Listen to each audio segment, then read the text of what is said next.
Hi, Barbara Loomis here. I want to take a moment and tell you about anteflexed uterus and the issues that anteflexed uterus can cause. So anteflexion is when the uterus is flexed forward. So this is the top of the uterus. Say the cervix is down here, so you see this flexion here.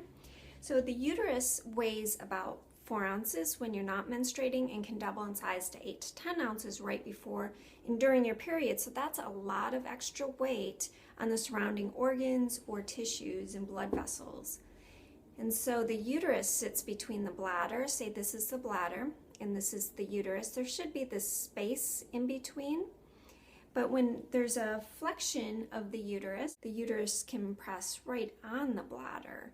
And you can imagine before your period when the uterus is heavier, that's a lot of weight on the bladder. So imagine what kind of symptoms you might have with this. Frequent urination, but not a lot of pee comes out. It's like you get that urgency and you run to the bathroom and you just pee a little bit and you're like, that doesn't make sense. Maybe it's the uterus sitting on top of the bladder, right? It can also cause more menstrual cramps because when you impede blood and lymph flow, pathological debris accumulate and it can lead to acidity and pain and dysfunction and hormonal imbalance. It can also make it more difficult for the uterus to cleanse every month. And so then she has to cramp and twist and turn to get that blood out every month, creating more cramps. And so that's just one example of a displaced uterus.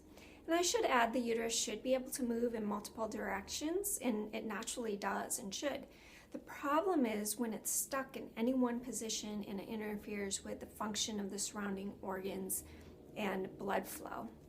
I gotta pee, get off from me. I love you, but you gotta get off from me. Give me my space.